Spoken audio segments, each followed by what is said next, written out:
More than 4,000 devoted enthusiasts came to the Dallas area to witness the highest priced private auction of one-owner cars in the United States. 250 registered bidders from 19 states and 6 different countries, all with coveting eyes. Some ready to take their first plunge into the expensive hobby of antique car collecting. Others, who make a living off their buys and investments, came to buy several cars for waiting customers back home.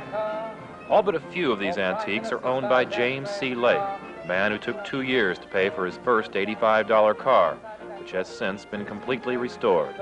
He began purchasing classics at auctions, garages, warehouses, or anywhere he could find them. He now owns the largest private collection of Rolls-Royces and Bentleys in the world. These cars were displayed for 2 days as buyers looked, inspected, and scrutinized the choices of their particular tastes, asking many questions.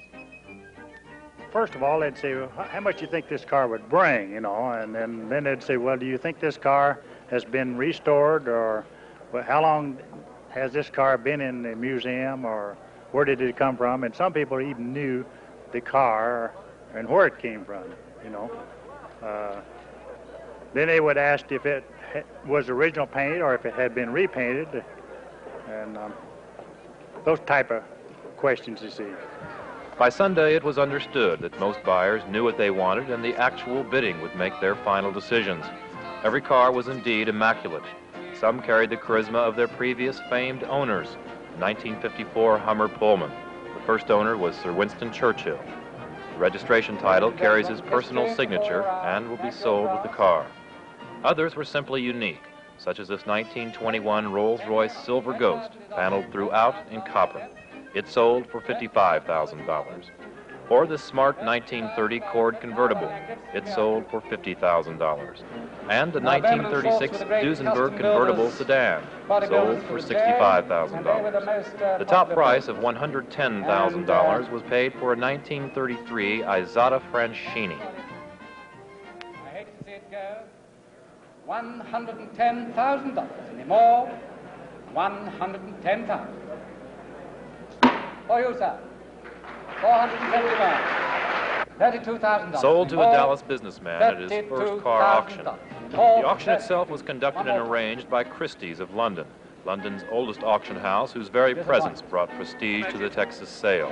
Auctioneering done by the Honorable Patrick Lindsay, handling the firm's first automobile auction in the United States. Christie's theorized that in spite of the intermonetary crisis, more people are buying old valuables as a hedge against inflation.